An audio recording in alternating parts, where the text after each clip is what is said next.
Welcome back to another Boxscore Geek show. Apologies. Actually, not apologies, Brian. There was some good stuff. We had a discussion with Dave Barry for last show, which is nice, but now we are back with topical. And actually, pre-show, we were discussing if that's where we're going to go. If we're going to stick topical for the regular show, or maybe start adding regularly scheduled content that uses stuff in the can. But don't worry, nothing we're deciding today. Today, Brian, we are going to discuss the first three-time consecutive MVP since Larry Bird.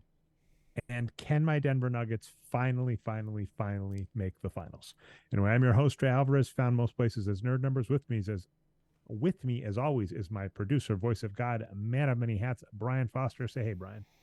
Oh yeah, what's going on? I've been watching a little NFL playoffs. We're in that mode here in the Bay Area, but NBA is great. We're coming up on the trade deadline and the All-Star game. We'll talk about that. Yeah, good stuff. I mean, the NFL playoffs, it's hard to root for the NFL in a lot of ways, and the more realistic answer is being a fair weather fan. Of course, the Green Bay Packers, failing in the final round in kind of the meanest way. Really, the Detroit Lions belonged in the playoffs because they had the same record as the Seattle Seahawks, who made it in.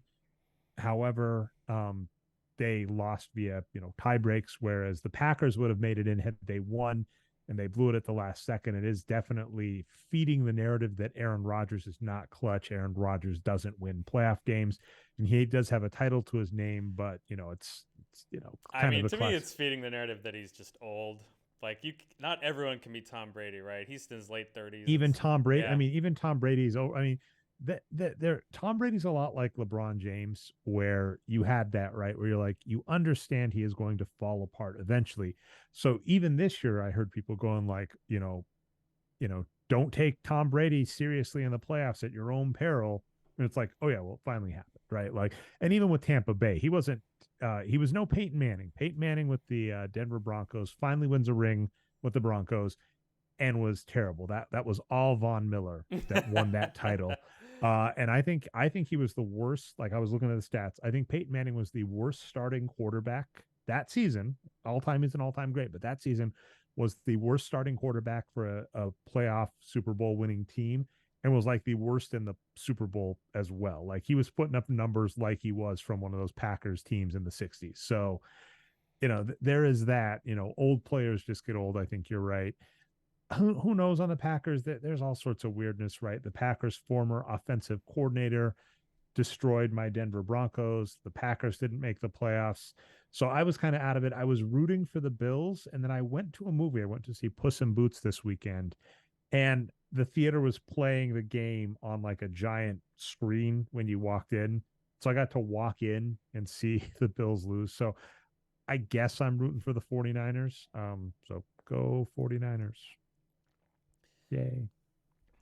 yeah. We'll see how the NFL playoffs go. Yeah. All right. Well, anyway, we're here to talk NBA because, Brian, something could happen, something that has never happened, which is the Nuggets can make the NBA Finals. Here are some statistics for you as a Denver native. The Denver Nuggets are the only former ABA team in the NBA to have never made an NBA Finals. The Pacers, the Spurs, how am I dropping the third one? I feel bad about that because four joined. Pacers, Spurs, Nets. There we go. A former Dr. J. So the Nets, Spurs, Pacers have all made the finals, with, of course, two of three of those actually winning the finals. The Pacers, had they embraced the modern day three ball, should have destroyed the Bulls. It was kind of amusing. I saw Shaq recently doing what Shaq does, right? Saying like the 96 Bulls would destroy the modern Warriors. And I'm like, I am sorry. The modern Bulls would be shocked at how many threes they let go. If you gave the Warriors the modern day, like 2000, take your pick, 2015, 2016, 2017, all three of those all-time great teams, all three of those should have a ring. I'm aware only two do. Any of those three teams, if you play them against the 96 Bulls straight up, the Bulls would just be shocked. Like, I think Curry, Clay, and heck, even Draymond might set a record for most threes in a single game with that game. Yeah, if the rules were modern rules and those teams hadn't adjusted to them, yeah, they have no chance. But I mean, even if you go back, because I understand, right? Old school days when you had man to man, that's where it would have been even rougher, right? Because it's like, how the heck are you going to have one on one defense of a Steph Curry? You just can't. Yeah, it's true. I mean, that's what. And for the record, what makes Steph Curry amazing? We're going to talk at the end of the show. Let's give you the itinerary. We're going to talk the Nuggets, Steph Curry's defense, number one picks being bad, and the trade deadline, and that should easily take us to time. But Steph Curry, one of the things that makes him amazing is he's so good at passing too. He is a really good passer. Of course, he's going to take the shot first, but it's like in a man-to-man defensive scheme, I have no idea how a player would deal with Steph Curry sitting at like 35 feet away from the hoop, able to make that shot 40% of the time easily. And then, of course, when we're talking 1996 basketball, because remember the three-point line was shortened, Steph Curry, he would be at normal three-point range on the perimeter, right? He would be 3 feet off the three-point line. That's his normal shot that he can, that's 45. He's able to make that 45% in the modern NBA. So easily that's a 45% shot that he's able to make there. If it's man to man, his guy's got to be guarding, which means as long as, and then like what Klay Thompson is instant. Klay Thompson's a catch and shoot guy. So just like, you're not defending that. Klay Thompson and Steph Curry alone could defeat the 96 Bulls, let alone throwing in, Draymond Green, Andrew Bogut when he was healthy, and then if you add, I don't know what 1996 would do with Kevin Durant. 3-point Yeah. shooter of that height. I mean, that's basically Larry Bird on steroids. Like that would have rocked it. To be fair, by the way, on that point, and this is what I'm making about the historical NBA when I'm talking the Pacers, is like there are players like Larry Bird and the historical Pacers where I go, I think these players that are all-time greats and we agree could have been even better because Larry Bird was shooting mid 40s on 3 threes a game in the 90s, Yep. like 91. It's like if you just go back in time and tell Larry Bird, which sounds ridiculous, hey, Larry, you're really good at these 3-point shots. What if you take more? And then he took more and he had made more points. He'd have won more. And it's kind of that is a painful one. I would say Stockton, Nash, Larry Bird, Pacers in the mid 90s. I think all four of those could have been much, much better if they just shot more threes. Chris Mullin on the Warriors was also one of the first three-point Yeah. shooters in the 80s. Yep. Yeah, if you literally if a coach just goes back in time with nothing, if D'Antoni goes back in time, the Rockets D'Antoni with James Harden goes back in time to that Pacers squad and it's like, hey, Mullen and Reggie Miller, you each need to take 15 to 23s a game this series. I think they win that series by a 10-point margin. Mm. Anyway, Brian, that's the past. Let's talk the future. The Denver Nuggets, though, might actually make the finals, Brian. At the start of the season, I basically did my classic glib self. And there's a lot of talk recently about injury and stuff. So Stan Van Gundy, someone we love, did a really weird thing where he was coming out saying in the modern NBA, there is a lot of rest management and yet players are still getting injured. And I actually need to read up on this. I will say this because I from even some back, like it initially bristles me the wrong way. And when I've read up on it, it does look like Van Gundy's got a little more nuance to what he was saying. But I almost equate that to, when you have more monitoring of things, you see more stuff, which is it's not great when you say, back in my day, this wasn't a problem. And what the real answer is, back in your day, you weren't looking for it, so you didn't see it. There are lots, Charles Barkley, Grant Hill, both just left the NBA early. Like Charles Barkley lasted a while, but Charles Barkley on the Houston Rockets just got injured and was done. Grant Hill's one of the most famous, right, where he played every game of the 1999 season for the Detroit Pistons. He knew he was leaving for the Magic the next season. He tweaked his ankle late in the season, was basically playing on a broken ankle, it turns out. Played 3 games in the playoffs, and then just his ankles were never healthy for the rest of his career. He had an amazing resurgence when he went to Phoenix, but it's very Mickey Mantle like. When you look at what Grant Hill was able to do in his 30s on Phoenix, with the awareness that he lost about, or like for about 8 years straight of his career, he wasn't playing full games because his feet were just that bad. You go, what could have been? So this notion in the modern NBA of players resting more and then still having injuries and go, I there's nuance there, but I think it's silly. I think the reality is that it is injury really matters a lot, is the big point I wanted to make.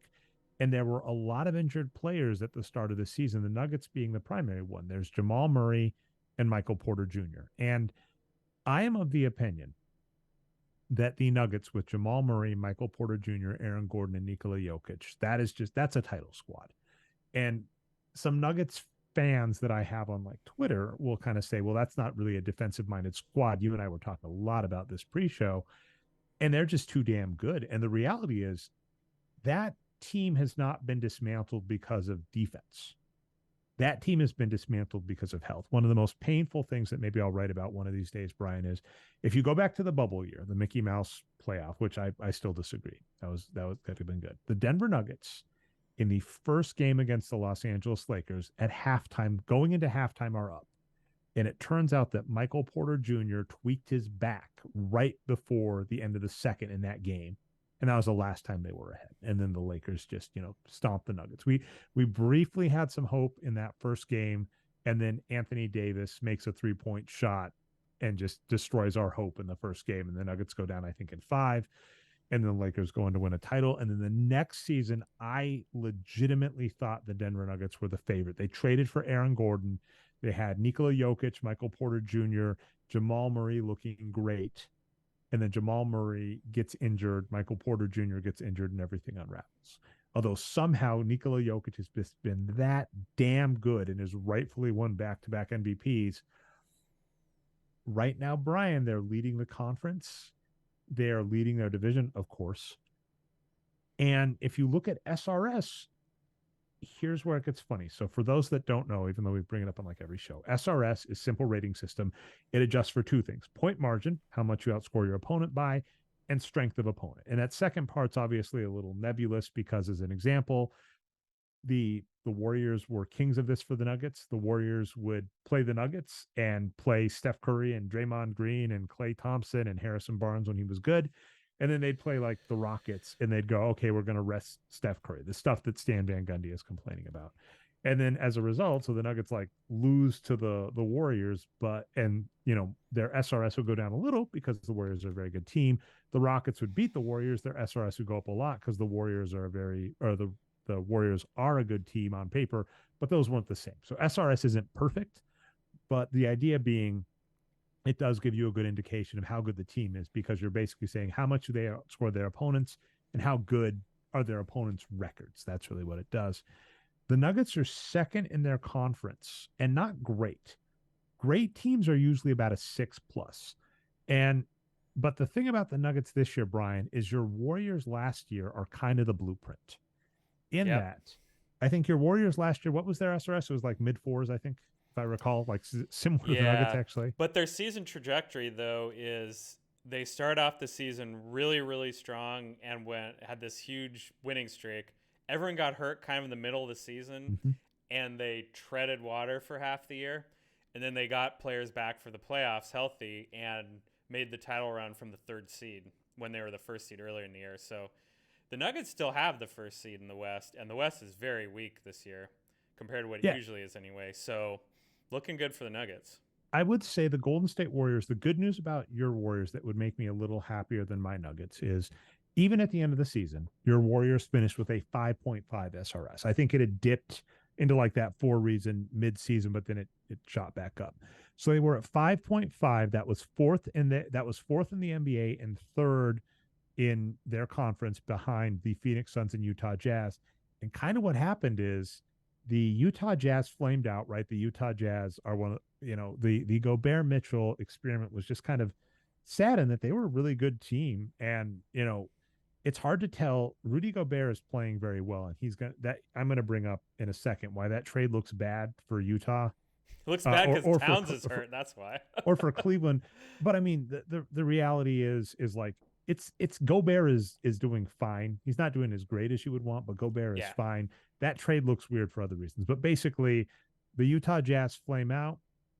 Right, they lose, if I recall, to the Dallas Mavericks, and the Phoenix Suns get injured. So the Warriors, and then the Warriors basically have this great player in Gary Payton the second, and Boston is really beat up in the finals, which kind of makes them even. I think Boston had the slight edge if Robert Williams and Marcus Smart are fully healthy, but the Warriors, are able to pull it off in six. So, with that being said, the Warriors' path is the Nuggets' path, namely, the Nuggets don't need to be 100%. If they can make it into the playoffs finals or make it into the playoffs, get a couple of good bounces, and then Boston just wears out, they could win a title because that's the path I'm seeing.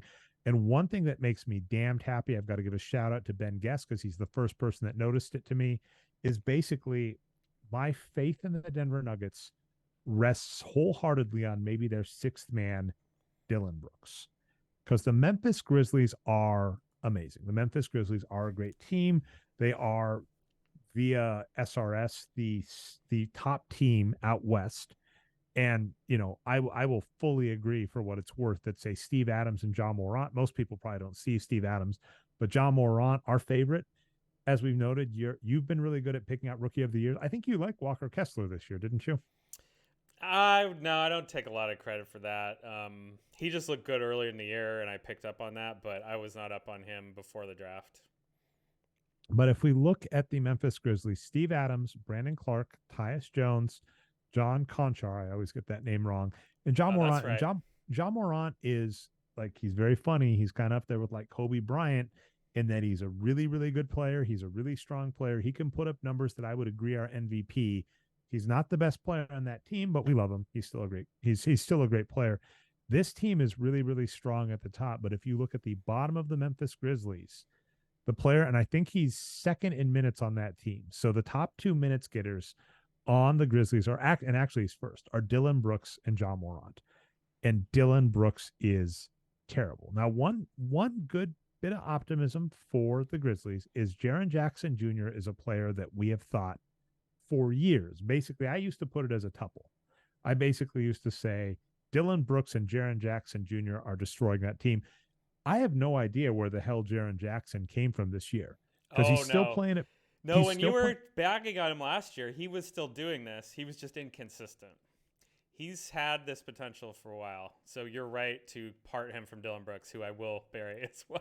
And I give you a lot of time. Your takes are pretty sound, and that's, I think you had said that about like the two is you're basically like Jaren Jackson, and I mean you can look at Jaren Jackson like as a freshman and a sophomore, he put up true shootings at 59%, which, by the way, this is getting much harder in the NBA. You need better true shooting than that to be like great, but that's pretty good. And he just could not shoot the next 2 years. And like he forgot how to shoot threes for some reason. I don't know. In 2021 and 2022, he was shooting like near 30 from three, which is unforgivable in the modern NBA. Was This year Jaron he's shooting. Jackson the player a few months ago where I said I liked the idea of Jaron Jackson and you named the show after it? Like I think That's that's awesome. that's like what happened is he just finally got a little more efficient and because he's been carrying that defense. And I mean, so that's the one good thing is like you can look at to your point, right?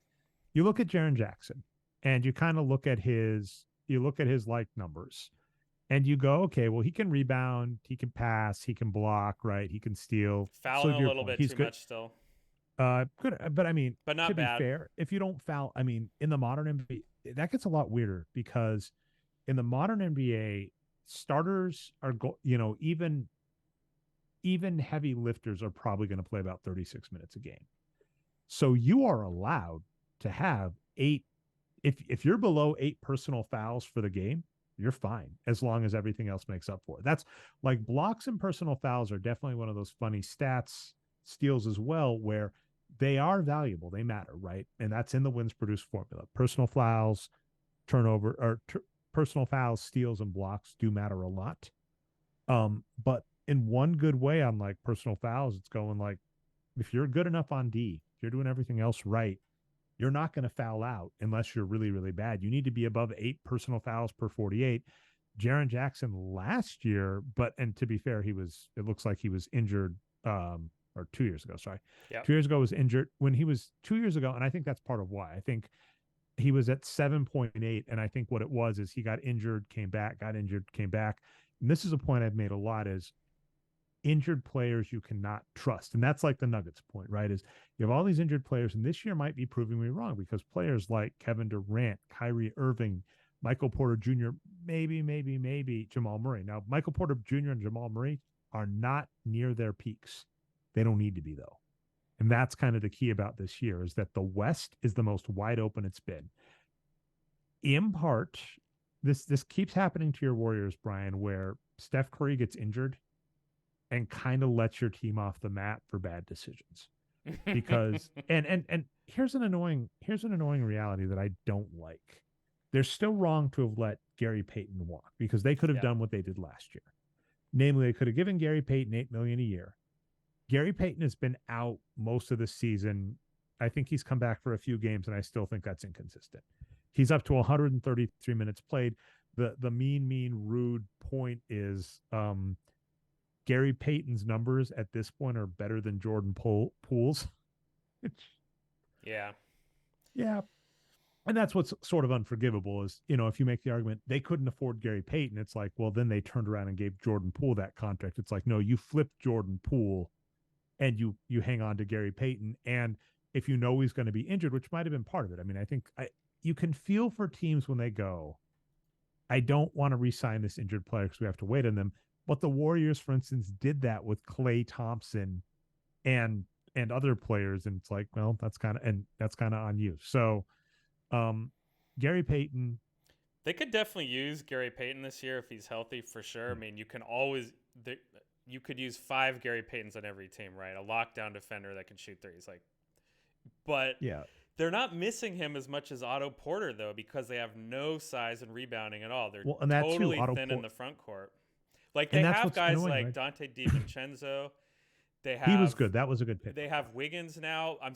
These are just defensive players, right? Even Andre Iguodala is back playing this year, so they have perimeter defenders. They have nothing down low except for Draymond and Looney.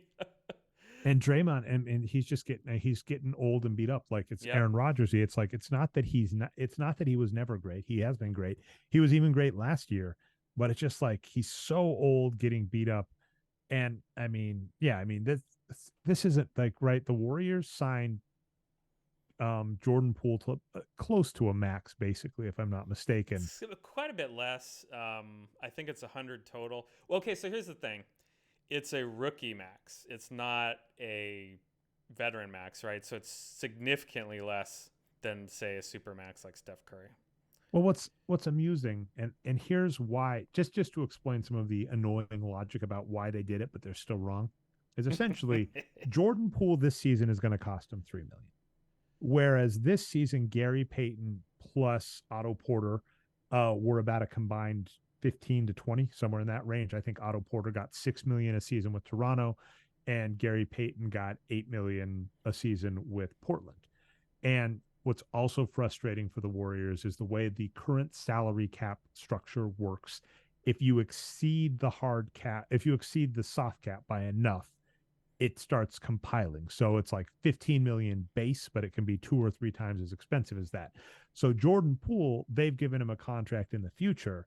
That didn't hit them this year. So if they're going, hey, we're not going to be paying Draymond Green 30 million a season, and they're not going to be paying Draymond Green 30 million a season, we have that money in the future. We don't have it this year. So that's why they were able to pull the trigger on Jordan Poole, but not pull the trigger on Otto Porter and Gary Payton. The frustrating reality we've both said for years is, get rid of Klay and free up the cap space. Although something I've got to give you a lot of credit for, Brian, that I think is really, really important for analysts to keep in mind, and we don't always, is despite what is said in rumor mills, despite what is said in front of the cameras, sometimes the trade stock of players just is not that good. And that was your take when D'Angelo Russell was traded for Andrew Wiggins and we bashed it. Worked out for what it's worth. I'll give it that. I mean, Andrew Wiggins and Klay Thompson are 2 bad moves in Warriors history that still in hindsight were not I've as good always as been against you on this though, because Wiggins I thought always was better for the Warriors than Russell. Is just a better player. On no, top of no. that, they got a draft pick. So the Yeah, D'Angelo Russell sign and trade for Kevin Durant, that was the cardinal sin of the Warriors, not getting rid of him for Wiggins, which was fine. yeah. But I mean, Wiggins still on paper looked terrible. Yeah, Um, but the kind of slight difference, being with the Warriors when you kind of look at what they could do on cap. But what you were saying at that time when we were like, is this really what they did for D'Angelo Russell? And their logic essentially was they were able to like shed 4 million in that trade. Wiggins was worse than Russell, but they were able to get themselves below a hard cap that was really going to ding them. And you kind of said there's been all of this speculation on D'Angelo Russell being this great trade asset. What if he's not? And I think you're right. yeah, And I think the same is kind of true here, where we're saying, oh, just get rid of Clay. And I think they might be able to, but I think it might be harder than they're letting on. So it's one like with a team, you don't want to end up in a Lamar Odom situation. For those that forget in the past, Lamar Odom, an amazing player, great sixth man of the year for the Lakers, was an amazing, like was a top 3 pick. That was a great player for the Clippers as well. Really, really amazing player. They tried to trade him to get Chris Paul, which by the way, sorry, right? Like that 100%, you do that every day of the week. In his prime, Chris Paul, you ship out every player, there Nikola Jokic right now is kind of like that. Like you would trade the entire Detroit Pistons for Nikola Jokic if you could. So Chris Paul in his prime was like that. But when it happened, the trade went through and then it stopped and Lamar Odom went back to the Lakers and he really just did not seem to recover after that psychologically. So you really want to be careful about putting your players on the trading block if you have to pull them back off the trading block. So I think that might be the case with Clay. So but that's the Warriors' current situation is it's unforgivable how they've constructed their team this year, but you can actually kind of understand it going, they're going, we have $100 tomorrow and the next day, but we have negative $50 today. So when we go, why didn't you spend $10 today? They go, we've got negative $50 today. And you go, well, how did you spend $100 tomorrow? They go, well, we have $100 tomorrow. yeah. I mean, I'm pretty much still on the same take of the Warriors strategy that I was on the last show, which is that the way the timing is what's bad about it. They need to clear out Poole and Clay a season before they actually did, but now they can't do it. They have to wait a full another year. Jordan Poole's got a poison pill in his contract, so they pretty much can't trade him. And Oof. Clay's value is just really low right now, injuries and the way he's playing. I mean, what pretty much happened was I think they're getting ready to break up the team, but then they had the run last year, and I think they just promised the three, Curry, Green, and Clay that they were going to keep them together, and so they did it for last year, and then this is another year of that. So I think they kind of got stuck, in between. They won a title, but their main plan got totally screwed up. And just on Russell, real fast, that was always a weird situation because the Timberwolves were always the only team that were going to take him because he was Towns' buddy, and it was not a secret at all. Everyone knew he was going to end up on there. So That might have hurt. Yeah, trade. I've got since you're actually the Warriors fan and I assume watch, I am definitely curious. Do you know what the deal with Jordan Poole is? Because this is yeah, shocking that he is this bad.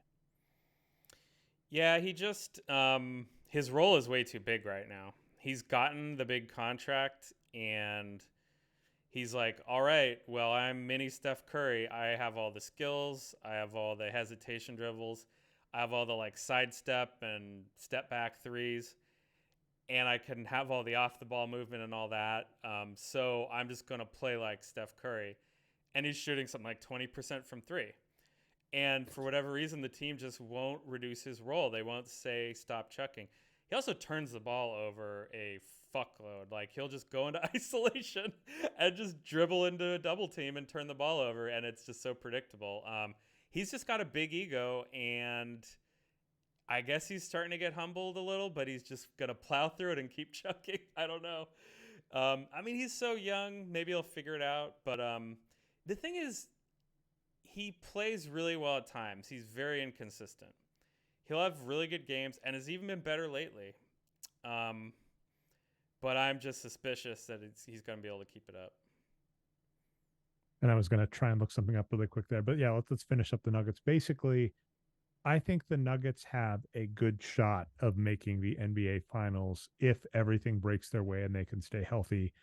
I've got no debate against Nikola Jokic deserving 3 consecutive MVPs. He is the most impressive big man. I think we hurt his feelings, to be fair, because if you recall, we actually had a show when you're talking show title names. We had a show where I said Luka Doncic was the MVP, and he remains my MVP. He was my MVP. Luka Doncic has lost the MVP at least like because like he's still slightly ahead on total wins. But here's the frustrating part, Brian. Here's the fun that I love. The reason he's ahead on total wins is because of minutes played. And the reason he's playing more minutes is unlike Nikola Jokic, you basically need to play Luka Doncic the whole game and then some. He is playing. Luka Doncic looks like a 1990s player in terms of minutes played, which is not a good thing. I want to reiterate a point that's been going on forever and throw some tea. What's the thing? Spill some tea, throw some salt, all this jazz. All right, so I got to have a huge shout out to a former Wages of Wins editor, James Ricardo, who I speak fondly of all the time. He is the person who named the Bricado Prime, which is what I use, which is a player's 6 non-contiguous best seasons as a good metric of judging players against each other. One of the favorite pieces he had that he wrote while he was like working, like he had his own blog while also like guest writing for the Wages of Wins. He wrote a piece about how the Dallas Mavericks had the best squad of wins producers that had not won a title. Because if you don't recall, in 2011 when they won, their team was Jason Kidd, Sean Marion, Tyson Chandler, Dirk Nowitzki, and actually Jason Terry in his prime was really good. Towards the end, he turned into a chucker, very Eric Gordon-y, but like in his prime, the Jet was really, really strong. So if you actually look at that, point guard, shooting guard, small forward, power forward, center, they had a collection of star players that I'm actually really curious. I'm going to try and look this up while I'm still talking, but like I am really curious about how good Jason Terry was total, like aggregate. But those other four for sure put up 100+ wins produced um in their career. Those Kidd, Chandler, Marion, Dirk, easily all put up an MVP worthy season at some point, right? I think Tyson Chandler won Defensive Player of the Year. Dirk, of course, won MVP.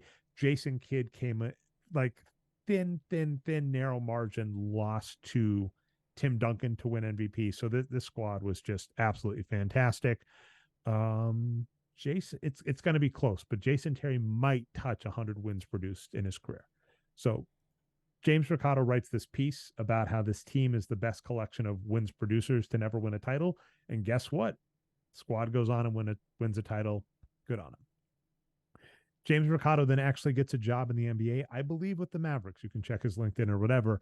And at that point, like on Twitter and stuff, starts talking to us and is like, the wins produced metric is outdated and you guys are using the wrong stats. And we start watching what the Mavericks do. And this is when they pick up like Monte Ellis and let Rajon Rondo walk. This is, of course, Kristaps Porzingis. Oh, So it's like, interesting. so it's kind of funny where this is a former editor that wrote about the wages of wins and wins produced and wrote some of the best stuff. And then, of course, gets a job with the NBA. Like a lot of people, when they get near the NBA, I've kind of talked about this before, where I've seen this happen a lot. It's if you get in the stats movement, you get near an NBA team or ESPN, and suddenly wins produces heresy and doesn't make any sense. And it's a whole lot of fun, Brian. But then, of course, after that happens, the Mavericks go from a wins produced darling, it does great, to not even being great. And I can't even give him Luka Doncic because Luka Doncic we loved too, right? This is not a case of going, you fools, wins produced said Luka Doncic was terrible and we still liked him. It's like, no, we think Luka Doncic is amazing and his prime is being wasted. He's playing 38 minutes a game right now.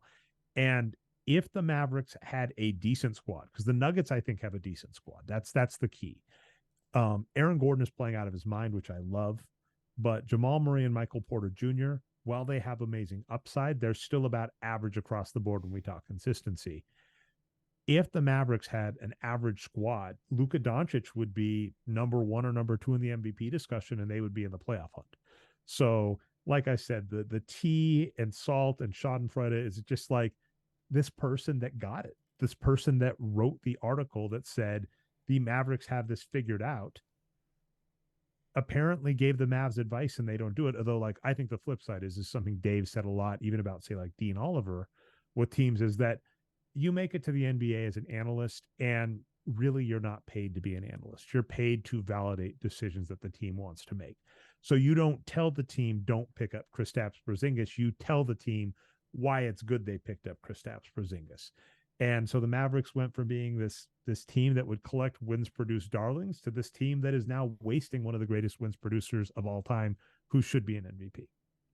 Yeah, it's funny. One of the data scientists that I follow on social media posted recently something to the effect of what you just said, right? My job as a data scientist at this corporation was just to tell them what they wanted and give them ammunition.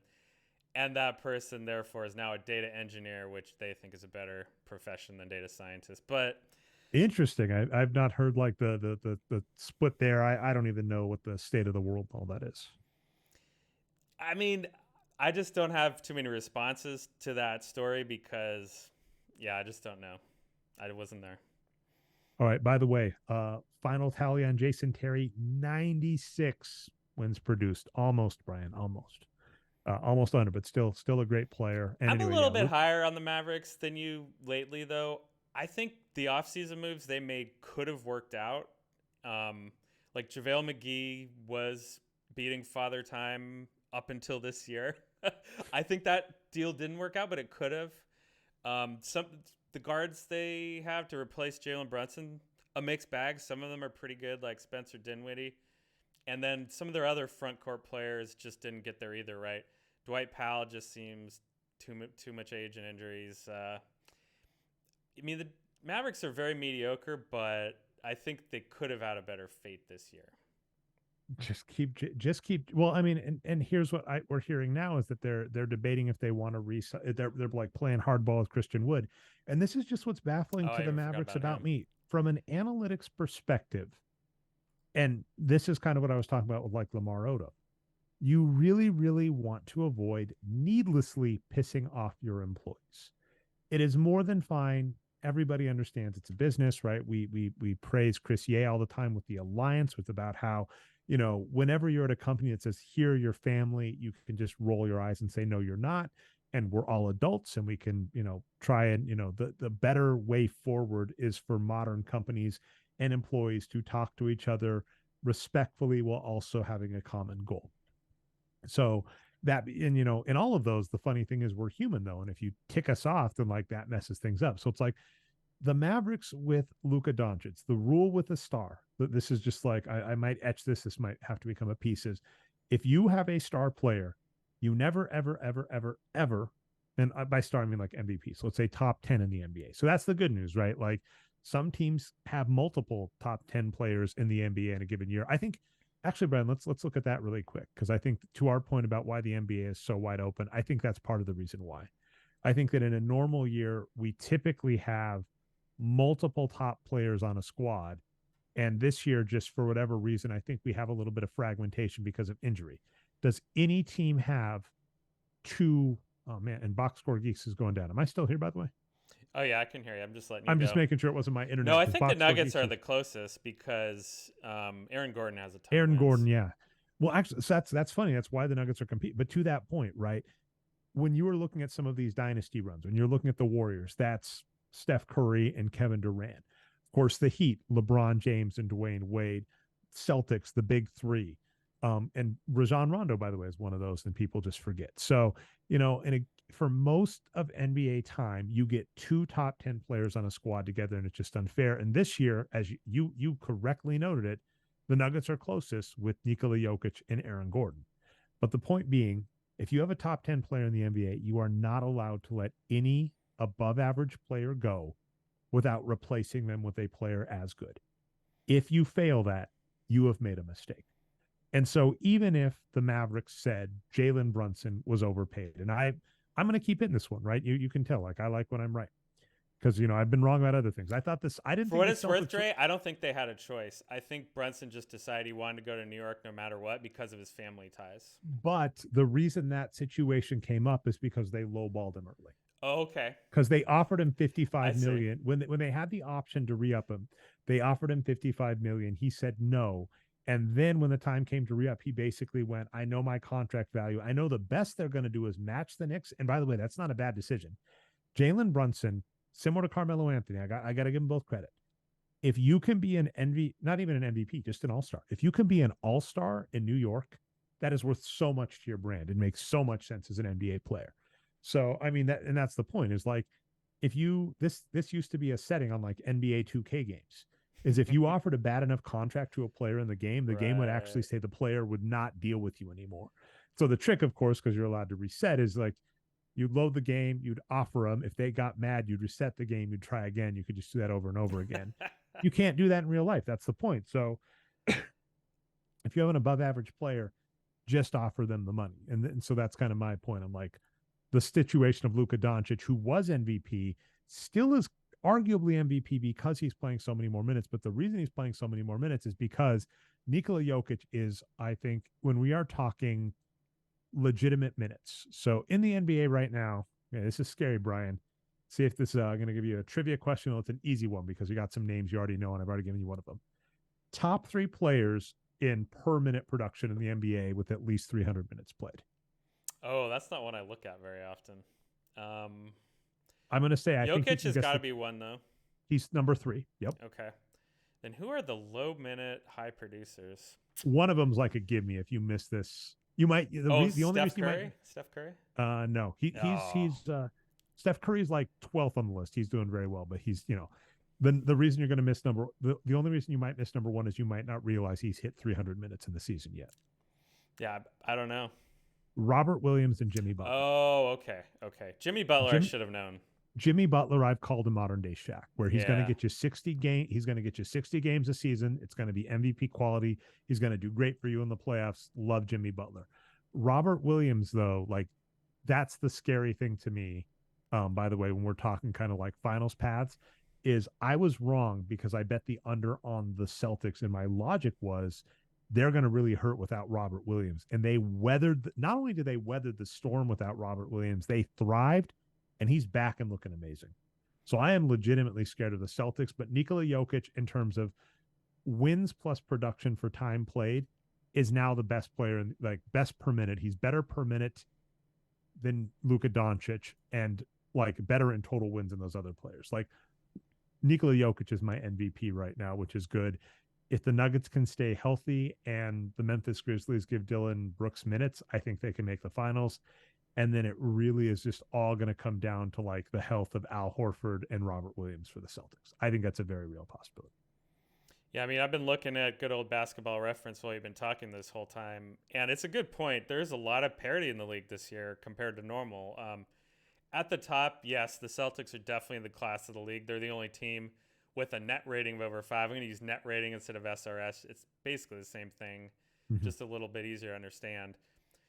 Normally, you're going to have, well, not normally, but we've seen in the last 10 years, we've had teams that were 8, 9, 10, sometimes even 11 or 12.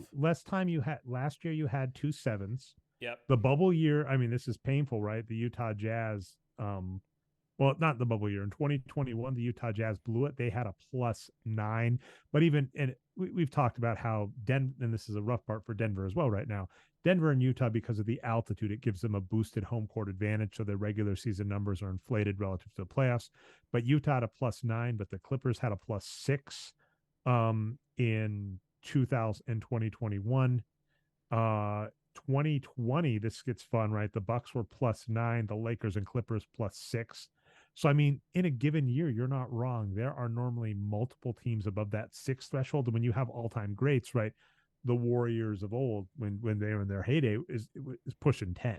Yeah, So you're right right. 10 now, is very rare, but we've seen it recently. And yeah, some of those teams. But then look, and I will agree one thing on the Celtics, though. With the potential of Rob Williams, the Time Lord, maybe they could push themselves up to in the 6s or 7s by the end of the year.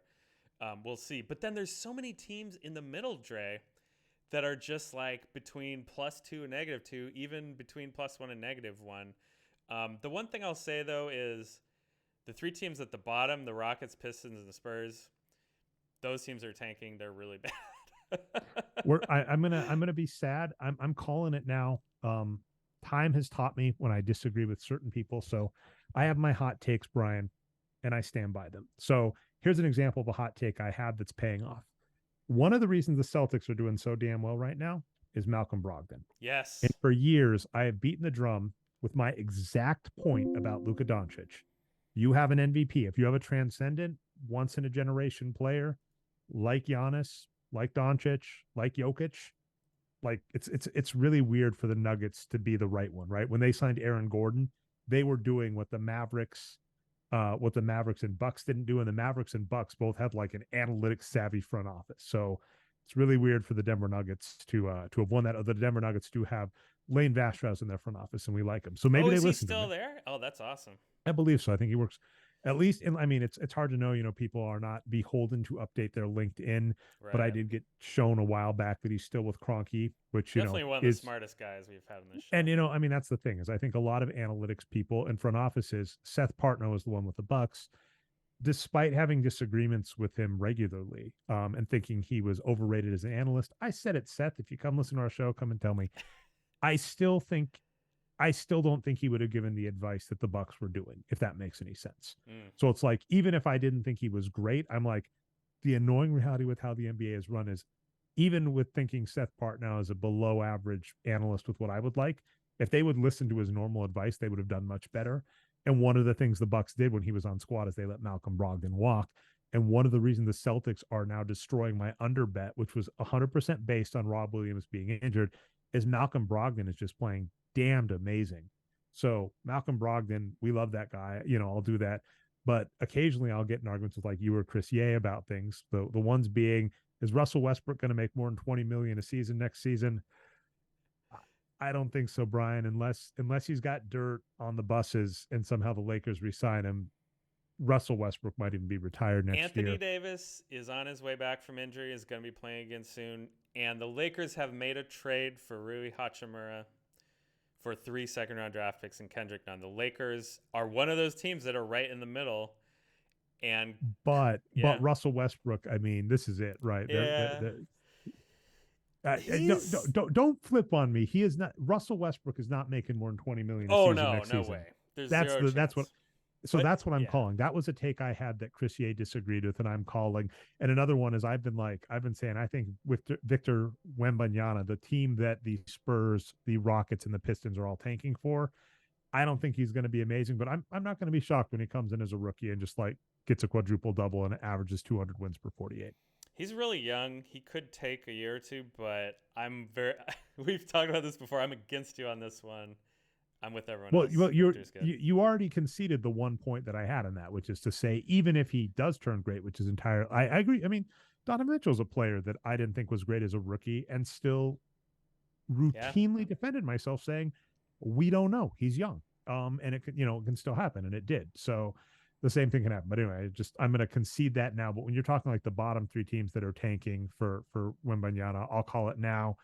And yeah, I think the playoffs is going to be a heck of a lot of fun because I think we will have some really good matches, and I really just hope the Nuggets can, you know, I want them to get to the finals with like a 12-0 record, very similar to like Rocktober for the Colorado Rockies, and then won't be shocked. Actually, man, that's a good article, Brian. I'm going to call it now. Is like the Denver Nuggets are going to repeat Rocktober, which for those that don't remember, in 2007, the Colorado Rockies. Now, admittedly, they squeaked into the playoffs, had an amazing game. So basically, they had baseball will have like a 1 game playoff to decide tiebreakers. So they have a 1 game playoff. It's going to extra innings. They give up like a home run. It's over. And then the bottom of that extra inning game, they score another home run to win. They just destroy the field in the playoffs. They're going in. They go up against the Boston Red Sox in the World Series and they lose 4-0 or 4-1. I could see the Denver Nuggets doing the same. I could see the Denver Nuggets just scorching through the playoffs. Especially like if John Morant or something gets injured for the Grizzlies, the Denver Nuggets scorch through the playoffs. They make it to the finals against the Boston Celtics, and if Rob Williams is healthy, uh, Jason Tatum, Malcolm Brogdon, Grant Williams, Derek White, Jaylen Brown, Marcus Smart. Yep, Defensive Player of the Year, Marcus Smart, Rob Williams, Luke Cornett. I mean, that's ridiculous. Then you're just really hoping and praying that Al Horford's getting the minutes. But I think Al Horford's minutes are artificially inflated right now in the regular season because he's basically been making up for the fact that Rob Williams is out. Yeah, that's true. They were just playing them both together right now in the starting lineup. They've sent Grant Williams to the bench, so they've gone big. You know, I can't really contest you on the Nuggets there. If you go and look, I mean, maybe the Grizzlies are the only other Western team with the body of work where I'd say they could compete right now. But if you look at every other team in the West that we would have said in the preseason could be a contender, they're all in that same boat as Dallas, the Lakers. Like we were talking about, they're basically 500, mediocre, and guys are hurt and their health is questionable. The Clippers are like that. The Suns are like that. Who else? I mean, the Timberwolves are like that. We Obviously, talked yeah, you about already them mentioned earlier. Lakers, yeah. The Timberwolves, I Warriors mean, are we'll like we'll that. even see. Timberwolves are really weird. Um, yeah, we'll transition with that So really which of quick. these teams is going to get healthy in time for the playoffs? That's who's going to compete with Memphis and Denver. And of course, Memphis has their own injury problems as well. That's one last good exclamation point for Denver is because at the start of the season, I was looking at Jamal Murray's numbers and saying this guy is an anchor on this team and is destroy. I was very much in the way I was talking about Dallas. I was thinking about the Nuggets. I was like, Jamal Murray is destroying Nikola Jokic's chance. Yada yada yada. His average, his season average is now average. That sounds really weird. His average is average, right, Brian? But that means it's been great. And I've been seeing like the last month's numbers. He's been playing amazing. So basically, Michael Porter Jr. and Jamal Murray understandably started slow because they were injured. And they're now hovering at averages. Oh my God, Brian, I have to, that might be the name of the show, average averages. They're hovering at average averages, but to your point, that keyword you just said earlier, trajectory. So the Boston Celtics and the Denver Nuggets are both leading their conferences in these very mediocre fields, but both of them have a very positive upward trajectory with key playoff rotation players that are, if they're healthy for the playoffs, are just going to be huge. Now, the funny point, you talked about the Minnesota Timberwolves. This was another team that I get to be wrong and that I was super high on. And essentially, what happened to my bet preseason, because I thought there was a good chance that they could make a finals run. Rudy Gobert is fantastic. The other things that happened though were Karl Anthony Towns has just not been healthy, has just not played, and that's really rough. Anthony Edwards seems to have regressed a bit. Some of that I can buy being role, very similar to what you were talking about, Jordan Poole. I think Anthony Edwards playing next to Karl Anthony Towns and Rudy Gobert would be a much more balanced player. But when Karl Anthony Towns is out, I think Anthony Edwards is taking it upon himself to be the offensive player. And he's not. What's really frustrating about the NBA is there are those players that can do that. And there are those players that have done that most of their career. Kevin Durant, Steph Curry, of course, the ultimate one is Michael Jordan.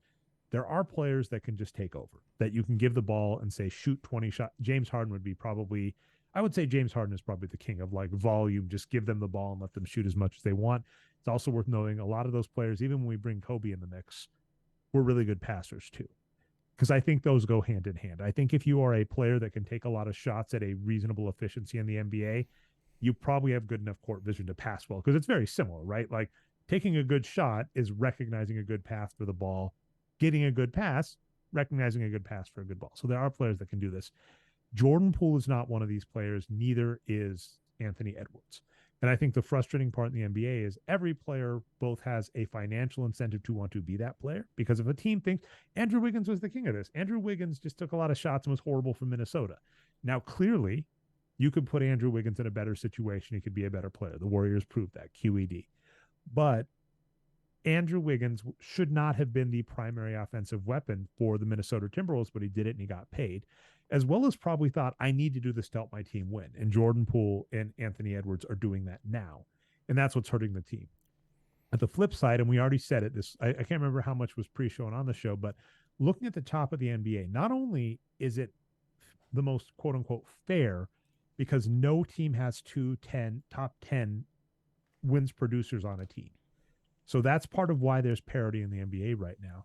But additionally, if you look at the top players in the NBA, they are not top draft picks. Historically, we would get into this kind of argument. I would say tanking is silly. You don't need a top draft pick to compete. And the counter would be, well, if you look at the key players, if you look at the Michael Jordans and the Magic Johnsons and the Kevin Durants, the top players are top 5 picks, and that's being generous, right? Top 5. and you need a top 5 pick to compete. And our counter would be like, well, you don't really get to count LeBron James as a top 5 pick if he re-signed willingly in the offseason with Cleveland. You don't get to count like Kevin Durant as a top 2 pick if you traded for him, right? Or same kind of boat. But, that would be the argument. You need a top X pick. And if you look at the NBA right now, the only players in the top 11, this is I almost said Ben Simmons. I meant to say James Harden. Wrong person to trade. Ben Simmons is doing really well too. Another injured player that's coming back, Brian. I guess players are just coming back from injury this season. But James Harden and Luka Doncic are the only players in the top 11 in wins produced this season right now that were picked top 3 in the NBA draft. And a lot of these players, some were picked outside of the draft lottery. You look at Luka Doncic, Giannis Antetokounmpo, Jimmy Butler. These players were, picked out of the draft lottery. Other players, such as like Donovan Mitchell and Tyrese Halliburton, were picked out of the top 10. The only 2 players in the top 5, Luka Doncic, James Harden, and both of these players, the key point I would make is Luka Doncic was traded, right? The team that drafted him flipped him immediately, and James Harden came off the bench. So, in terms of the transcendent, gotta have number 1 pick or number 3 pick, right? If you look at a great draft like say the 2003 with with Dwayne Wade and LeBron James, and some people put Carmelo Anthony up there, he doesn't belong up there, and Chris Bosh. That's not the case in the NBA right now. The top of the NBA is a bunch of players from all over the place in terms of the NBA draft that are split up. And I don't really have much beyond that. Beyond that, that's just really wild. It is really weird because for years, I mean, if you looked, right, there was a historical time with, say, LeBron James and Kevin Durant where the top of the NBA were these amazing draft picks. And then kind of, when you start running into Steph Curry and Giannis and Kawhi Leonard, these, like, I would say Kawhi was kind of the start of this, just like, hey, wait a minute, the best players in the NBA aren't necessarily the players. And I just wonder if teams are getting worse at draft. Like, I wonder if the bad teams are just getting worse at picking the right players. I don't know.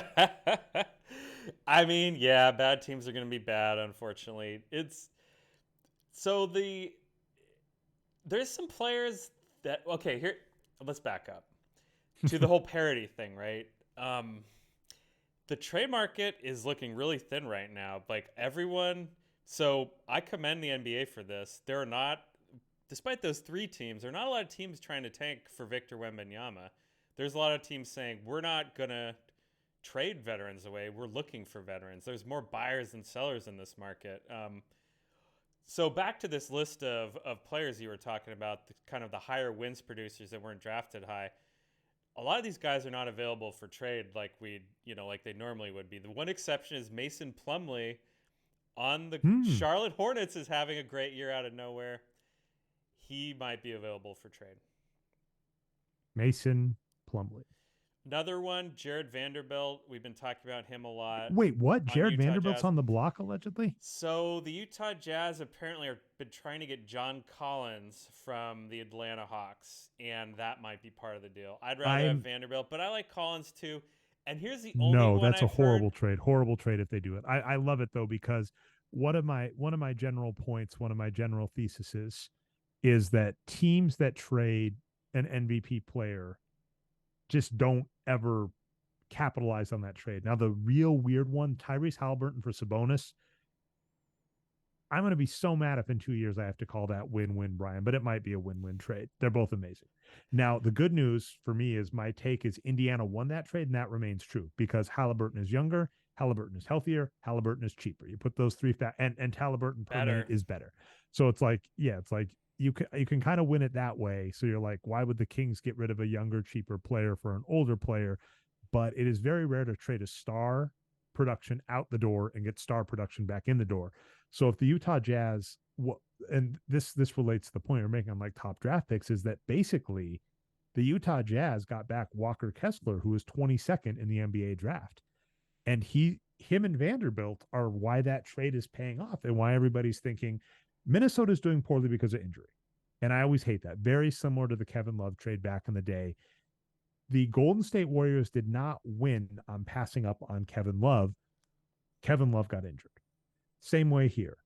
The Minnesota Timberwolves did not lose that trade. They're not below 500 because they traded for bad players. they're below 500 because some key players on their team are injured. I forget that there's one other Timberwolf right now too who's playing just god awful. I can't explain it because he was like a sophomore or Worth junior pointing last year. out, the guy I was burying earlier, D'Angelo Russell, is having a pretty okay year. Yeah, he's doing fine. Yeah, he's doing fine. But I mean, he's still never been worth the money. But just the And point being, Edwards but has like, been better. Like I would not. I did want to respond to what you said earlier. I would not put him in the Jordan Poole category. Poole is again like maybe leading the league in turnovers, something like that. Edwards has been solid, just maybe a little overpaid.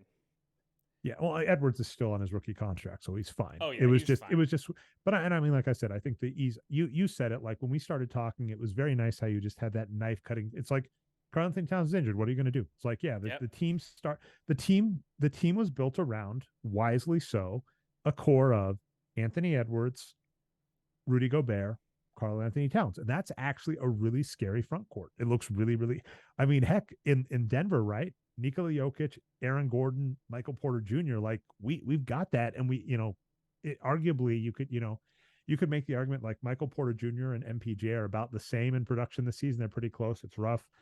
Aaron Gordon plus Jokic was supposed to be really similar to Gobert plus Towns, and they have no Towns. So it's just you cut to the heart of the matter. But and I'm happy that Vanderbilt might be on the block because that means Utah might end up losing that trade. But Kessler is really rookie of the year by our numbers. Now, Oh, what's interesting. what's kind of funny about Kessler as rookie of the year is he's still not amazing, right? Like to that point, meaning he is an amazing rookie and he is winning the rookie of the year race overwhelmingly. But if you compare Walker Kessler even to Rudy Gobert's been injured, but like if Rudy Gobert had just been healthy, it would still not be as close as you'd like. So that's kind of the key point I have about some of these players and even like the Utah trade is just these late players are playing better than people expect in the modern NBA, and it's kind of wild to watch. I kind of like it. Yeah, I've got the list of rookies up right now, and yeah, Kessler is leading wins produced. There's a lot of good rookies this year. They're usually not positive win producers, and to your point, almost none of them are high draft picks. I think Keegan Murray on the Kings was maybe a little bit higher, but yeah, Jalen Duren, I don't think he was drafted high at all. Yeah. So it's really weird to see the current slate of the NBA is top picks or not. It would be nice to see a return to that. If Victor Wembanyama actually does turn into a great prospect, that'd be nice because it is really baffling to see the NBA for about a decade with the best number one pick in the NBA right now, Brian, is Anthony Davis, Mm. which that's wild. The soup, I mean, he was playing great. People agree that, but he's been injured. It's like the injury prone beat up guy is the best number one pick over like a decade of picks since. Like, Even what about LeBron though? Doesn't he count? well, LeBron, I'm saying right now, I'm saying LeBron, by the way, Oh, you're saying this year LeBron's this not playing as year, well. Okay. because that's the thing is it used to be the case, right, where you'd have like LeBron James and Dwayne Wade and Kevin Durant. And I'm trying to even right. Let's go. I'm just going to do this really quick for like a proof of concept, and then we can move on to our evergreenish topic. All right. So in 2011, as an example, top of the NBA, Dwight Howard, number one pick, Chris Paul, number four pick, Kevin Love, number four pick, LeBron James, number one pick, Pau Gasol, number three pick, Dwayne Wade, number five pick, should have been number four, should have actually been number three. The Denver Nuggets allegedly wanted him. If Detroit had just picked up Carmelo Anthony instead of Darko, the Nuggets would have a ring with Dwayne Wade and Carmelo Anthony would have a ring with the Pistons and we'd all be healthy. It's all the Pistons' fault, Brian. They Sorry. should have asked him how much he liked partying because apparently they didn't. He liked it more Steve than basketball. Steve Nash, now we're getting there with players. Steve Nash and Rajon Rondo. We finally get players outside of it. Tyson Chandler, number one pick. Paul Pierce, a little out of it. I mean, he's from that hilarious. Him and Dirk are from the hilarious draft where like the top is horrible, and then him and Dirk were waiting later. Jason Kidd, like a top three pick. Al Horford, a top 10. So I'm just pointing out that like, yeah, 2011, it is just like top three, top three, top three, top three, top three. And this one, it's just like Doncic and Harden are it. And by the way, they traded Doncic and they traded Harden. All right, Brian. We did anything to your point. You had trade deadline in the script, and it's just looking quiet on the front. Yeah, let's wait for the trades to happen instead of the announcement of the announcement. Just as a point though, traditionally in NBA history, it is kind of too little, too late the Mavericks are ironically a team that fits in this, actually made an impressive trade at the trade deadline team. They traded for Jason Kidd. It had a bunch of Mm. hubbubaloo going on because they traded for Jason Kidd. Um, they traded for Jason Kidd, and then they admitted to tampering basically. Like one of the players that was involved in the trade is like, "Oh yeah, the Nets are going to waive me. I'll be back on the Mavericks." And they're like, Keith Van Horn. well, I think they got Keith Van Horn to make the trade work because I forget the player. It might Oh, have been I like see. I Stackhouse, see. but it's like they're like you can't say that. They're like we'll let you cheat. You just can't admit to cheating. Like what are you doing here? So that happened. But traditionally, trade deadline trades don't matter. Brian, Aaron Gordon for the Nuggets was one that I thought was going to matter, and then it just got too beat up and injured. So It's to mattering that point, now. They, it they end up with his contract and his bird rights. well, I'm saying in the same year is the key Yeah, point. yeah. And the same point though, Jason Kidd, that's what happened, right? The Mavericks got him for multiple years, and then he ended up paying off for them over multiple years. So traditionally, it doesn't matter, but with how clustered the NBA is now, you did bring up one, and this is what's fascinating to me. How do you say his name? It's Ryu. I'll Oh, let you Rui say. Hachimura. Yeah, that trade happened today or yesterday. I was kind of shocked because he's not great. He's No, a below average player. He's a he's below kind of average. like a lottery pick that they consider a bust and now is not part of their future. So he probably said, "I want to go to a team like the Lakers," and they got some second round picks. Now, let's look at the Lakers really quick, though, because here's the point. Obviously, if the Lakers have LeBron James and Anthony Davis in the front court, they're very happy. They also have right now Thomas Bryant is playing very well. Damian Jones as a center is okay in limited minutes. I'm not sure I he's don't still playing for them, is or if he Wenyen has a role. Gabriel still with them? No, I'm not sure. I don't think he's playing Matt much of a role Matt either. Ryan's not great. This is an interesting trade where same kind of point. If you've got a star player and Anthony Davis kind of counts, right? He's if Anthony Davis makes it to the playoffs healthy, you got a shot. That's the good news. LeBron James, he finally came to earth, Brian. He is a below average player this season, or close, not below. He is close to average, which is wild because this is a guy. I think even 2 years ago, the bubble year, I think we thought he actually had a good shot, like had a good case for MVP. And I think last year, yeah, actually, this is wild, Brian. He has made he has only had 2 seasons. So he's got hasn't he played almost he's almost played 20 years in the NBA. He has had only 2 seasons, three now because he's not going to make it this season. He's only had 3 seasons in like his 20-year NBA career where he hasn't earned 10 wins produced. And one of those was the bubble year where, if you recall, he earned 9 wins produced that season, and they went into the bubble. And if you recall, the Lakers like had the record wrapped up and just like rested the last 4 games. So LeBron James basically has not had a season since he's been a rookie where he hasn't put up a 10 wins produced season. The reason he did during the bubble year is because the pandemic cut the NBA season short by like 10 games too. So this is the first year LeBron James has looked human, but they still have Anthony Davis. So the question is just, if they can make the playoffs. I don't like it's not horrible to get a decent player. He's just not great is the problem. So unless you believe he's going to turn it around, and that is one possibility, right? Is the belief that, hey, maybe he'll be better on Los Angeles than Washington. But he is not a good player thus far. So we'll just have to find out. There's kind of a joke that people said, well, they had to make some trade because LeBron was pissed off with the roster. So maybe LeBron will like Rui. I don't know. Yeah, we'll have to see. We'll be very excited. That normally doesn't happen. Brian, let's actually just like speed run this because we've been going a little over an hour. Best thing about Hachimura, real fast, Dre, he is of Japanese descent and played for Japan in the recent Olympics. That was very cool. And it looks like was he on one of those really good Gonzaga squads? Is what I'm seeing. Oh yeah, he's I'll Gonzaga. take Yep. I'll take it. All right. So anyway, kind of speed run this. I just want to give a shout out to tweet back and forth, and I'll get the name of the person I was going back and forth really quick just to get him credit. But it's kind of a fun philosophical argument that I'll briefly throw to you, and then we'll throw to the audience, and that can be the show. Namely, if you look at a player like Steph Curry or any player, and you basically say, hey, they're bad at defense.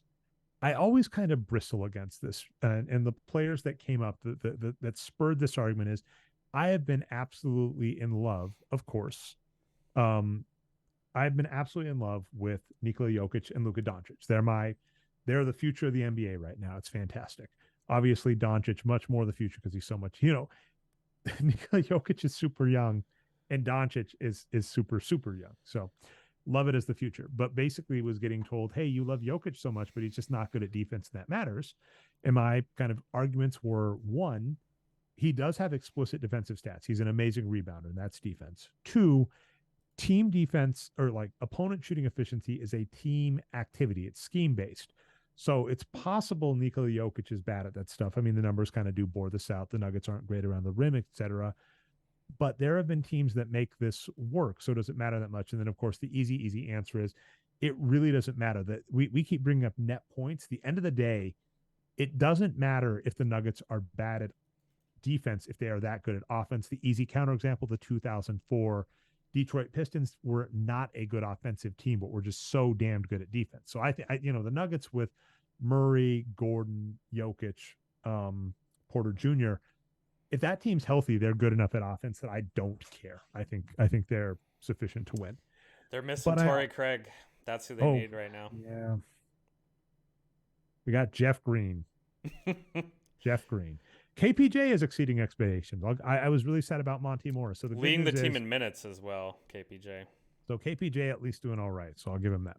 But the bigger point, one of the players that came up with Steph Curry was this player that was bad at D. And the simple argument I made is I said, we were looking at this pre-show. The Warriors had like the top defense 3 or 4 years of the prime run of the what 4 titles in 6 years. The Warriors with Steph Curry had made it to the 6 finals and won 4 of them. Amazing squad. So this team had like the top defense a number of those years, just really good, including the last year they won. And Steph Curry is on that squad. And if you look at Steph Curry's box score statistics, he's like really good at rebounding. So I basically go, it's very moneyballish. If he's so bad at defense, why is the team able to thrive at defense and why is he able to put up defensive numbers? And what I've seen people come back to this argument with is like, oh, it's the scheme. The team works around it. And this gets into the weird philosophical argument of basketball is a team sport. If a player has deficiencies in one area and you are able to work around them and the things they do that are still really good, is that really a deficiency? And I mean, the easiest example I've ever run into of people understanding this was Shaquille O'Neal with his free throws. People understood that Shaquille O'Neal was horrible at free throws. You would never call Shaq a deficiency on offense because of his free throws. And even understanding the hack a Shaq strategy, the Lakers would still put him out there in clutch time because he could do other stuff. And there's a good chance you try and foul Shaq and he just barrels through you and gets a dunk. And yeah, he misses the extra point, but he still gets 2 points. So in basketball, this idea that a player is bad at a skill and thus that is bad, how much that matters when the team is able to work around it. So that's like the weird philosophical thing. And we brought that up on the show many times about defense, where I basically go, I've seen great defenders on bad defensive teams. The two easy examples, Andre Iguodala on my Nuggets, actually, when they won the franchise high 57 wins, George Karl actually conceded that they're probably going to lose the record, which I loved. So George Karl is giving his blessing for Nikola Jokic and the Nuggets to beat the 57 win regular season record held by George Karl's Nuggets. So there's that.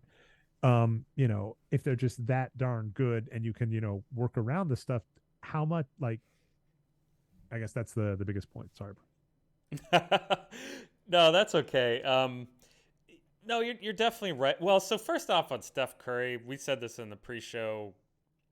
He's just not a bad defender. He's just actually a good defender. Maybe he wasn't as good earlier in his career, but he knows what he's doing. One of the funniest things about the work, I said all these teams are kind of mediocre with 500 records in the West, right? And the Warriors are one of them. Let me give you a politics example. If you talk about a moderate voter in the United States, you might think, oh, maybe they're milquetoast.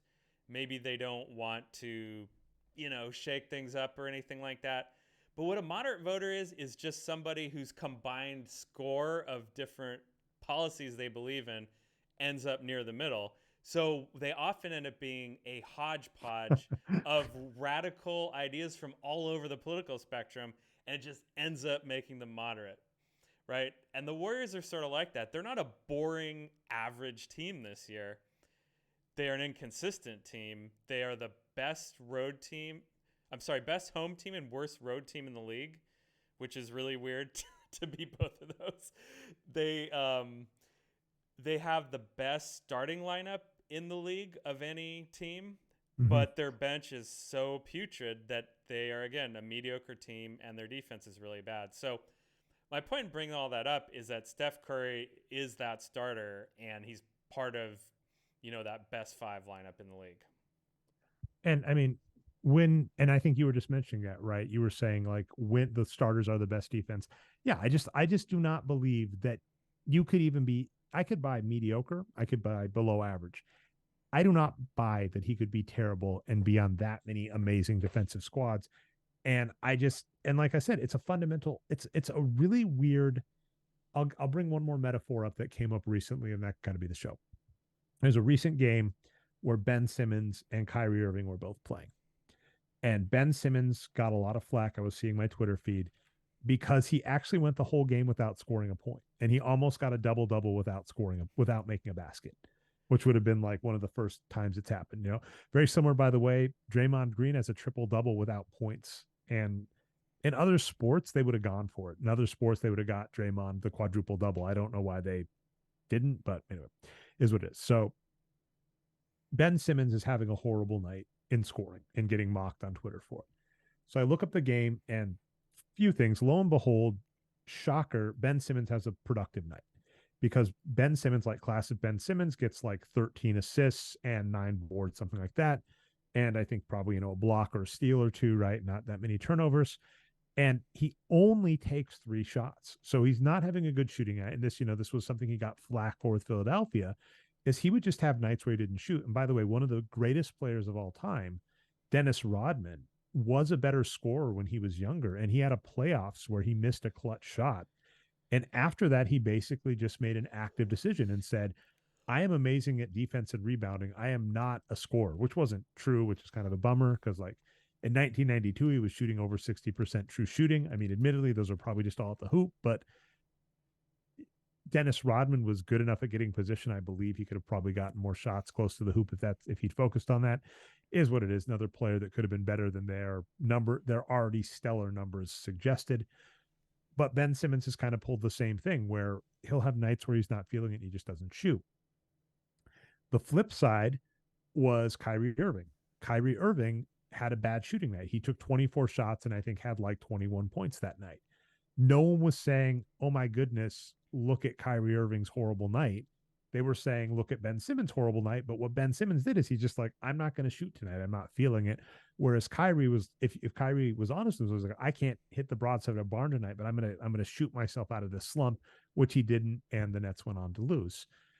What you're talking about with like Curry in defense is like, for whatever reason, people hate the idea of a player can't do something, so they don't do it and they work around it. And if the team can do it, it's fine.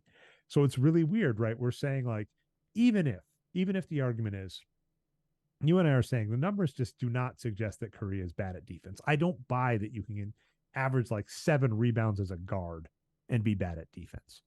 But that being said, even if you thought Curry was bad at defense and the way they get around it is that he just doesn't do the things he's not good at and takes advantage of the fact that like the Warriors are a great switching team, right? In their prime with Klay Thompson, Andre Iguodala. I always forget his name, but the former I'm looking. I refuse to not get this name, Brian, because I always forget him, and that's not fair. And this player got injured back in the day. Sean Livingston. There we go. He's now a coach for the Warriors or in the Sean front office. Yeah. Sean Livingston is a huge what if because he had a major injury, a horrific injury when he was young. Yeah. And on tape.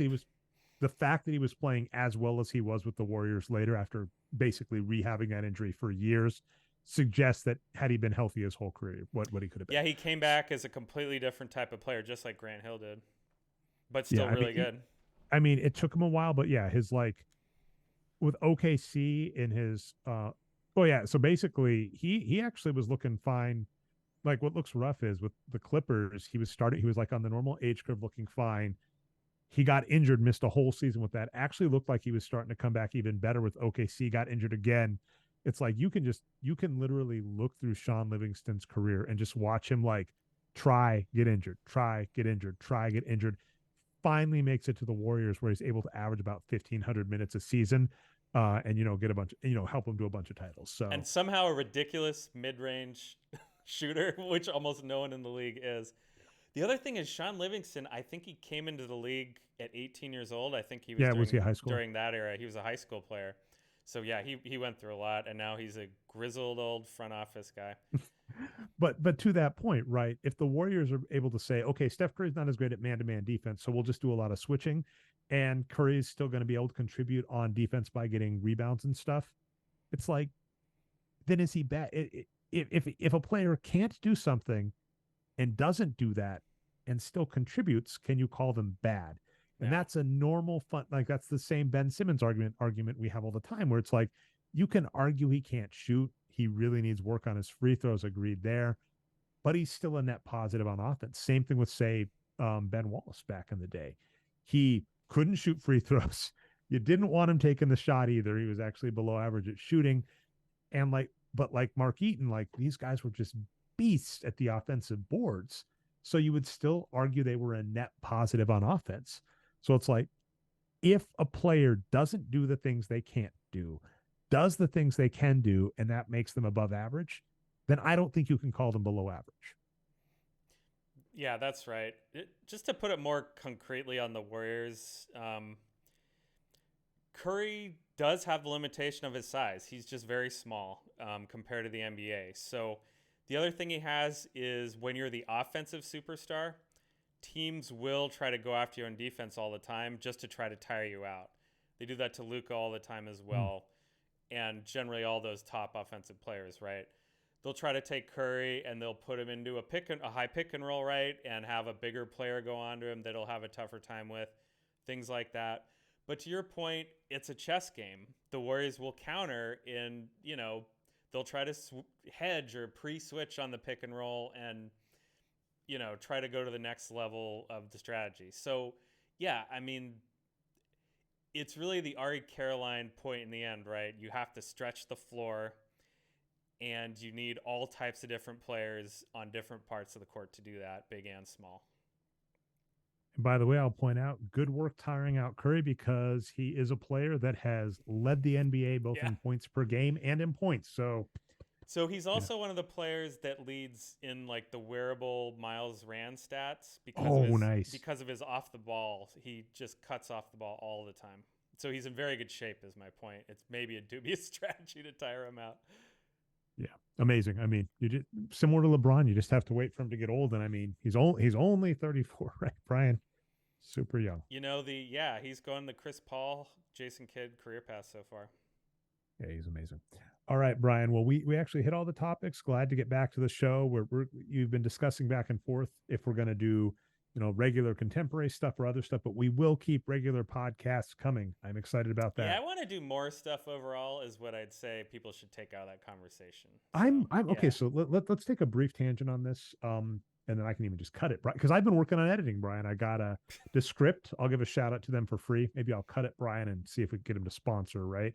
I've got the script, and this is a Hmm. transcription slash editing software, and it's actually quite amazing.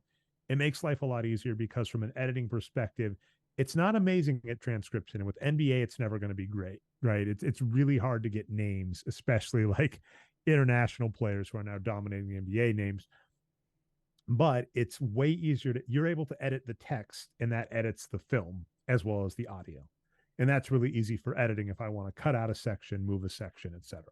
So I've been doing a lot more editing, and I'm curious on like short form stuff because I think we've kind of had that. And I think even some of like these, even some of these longer ones where I think, one of the things that I've always wrestled with is some of the analysis vanishes in a puff of smoke, right? We'll discuss every trade that happens in the NBA. And it's rough to realize this, but in a year, no one cares. Maybe one of those trades matters. But and what's Oh, funny is, people on social media care. They let you know years later. but that's actually the funny part. To your point, if you cut those pieces out and make them, TikTok, YouTube, Vine, Instagram, whatever, then it's findable because no one wants to listen to a 2 hour show of all the trades to hear you make one comment about Walker Kessler for Rudy Gobert, but they'll like the individual. And that's getting much easier to do. So when you talk like more content and stuff, that would be interesting to do as well. Yeah, I mean, well, that's how like a professional, show would do things, right? Is like you film your main show, your main podcast, or your video show on Twitch, like we do. It goes out to all the different platforms, and we do that to some extent, right? But then on YouTube, you also take each of those longer form shows, you cut them up into 5 to 10 minute segments, just creates more content, more clicks, and to your point, people get what they want more. And yeah, there's a lot of things that you can do to make a better channel. It's the way I'd put it. So well, the good news is this keeps it's very Sisyphean in that I have repeatedly, when talking to you and talking in front of a microphone to everybody listening, been like, well, looks like time's opening up and I'll get more time to do this. At one point, I thought the cheat code was going to be Ben Guest had time, and then he went to film school and his time completely vanished and evaporated in a puff of smoke. But I would argue that it's like, it's looking like that. I'm starting to get more practice on that. So maybe listeners, we'll see. More content is the goal for 2023. After 2021 and 2022, Brian, you got to go with the like, this is going to be the year, right? It's got to revert to the mean. And the mean wasn't that great, but oh my goodness, man. COVID years and stuff were something else. Yeah, and it's still going to some extent. This winter's been a little better, but boy, yeah. I hope it's improving in your area, Dre. I mean, it's very interesting. I mean, well, the good news for me, like personal perspective, will wind down on this. Is like I work from home, which changes a lot of things up. And at least schools seem to be doing okay in terms of, kids getting homesick or shut down. So that's very positive, at least out here. Um, don't know. Let's leave it. All right, Brian. Anything you want to shout out? I'll let us end the show with that. No, just ready for some NBA trades to happen and figure out, who's going to be making it to the playoffs. We don't really know. If Steph Curry comes back healthy, they got a good shot. I He mean, looks good right now, health the wise. top of the Warriors look really like the top of the Warriors look freaking strong. So as long as they can hold that up, Jordan Poole and Klay Thompson are hurting, and Jordan Poole is just baffling. I don't know, Brian. I looked it up. He's taking 5 possessions, 5 touches more per game than he was last season in roughly the same amount of time. I don't know, Brian. I don't know what's I going could talk on. for another hour about that Yeah. situation, but just to tease it for a future show, there's been this thing going on for a while with people analyzing the Warriors. We've talked about a lot. Is what's going on? They kind of do different conflicting things and say conflicting things in the front office. Like, are things disjointed between the coaches, the front office, and the ownership? And I'll just say that there's been developments in recent weeks that have kind of settled that discussion. And yeah, it's not great for Warriors fans. All right. Well, okay. Well, that's an hour and a half. I'll let that be our show. I'll do the wind down. You can find us at boxscoregeeks.com. We go live. We've been keeping it up, Brian, every other Tuesday around 10 p.m. Eastern Standard Time, twitch.tv/nerd numbers. Recaps, of course, go up anywhere you can find podcasts, iTunes, Stitcher, etc. You can find the Box Score Geek show, as well as find the recorded video shows. Brian, I'm trying to grow out my beard, and it Oh, occurs I look like I have a handlebar. I'm not. It's very annoying. I've gotten older. My beard grows in better. And then like it just apparently I'm naturally a handlebar mustache. So I gotta just wait a little. Like if you're watching me live, you just gotta wait a little longer for this stupid thing to complete. So I'm not a handlebar mustache guy, Brian. I'm not going for like Hulk. Oh, maybe I am. Maybe it's Hulkamania up here, Brian. All right. Anyway, you can find recaps on channel if you want to see that. Channel Nerd Numbers on YouTube. We got it official too, Brian. I went and got the actual like at like the handle. So we're at Nerd Numbers on Twitter. It's legit. All right. You can find Brian Foster and myself on Twitter as Nerd Numbers for myself and Box Score Brian for Brian. We'll see what happens. It's kind of funny. I was noting this to Jeremy Britton before the show. Right now you've got chess.com, Chat GPT, and Twitter, and like all of them are struggling. and like chess.com and chat GTP are like, this is amazing. We're struggling. Look at the traffic. Everybody wants to use this.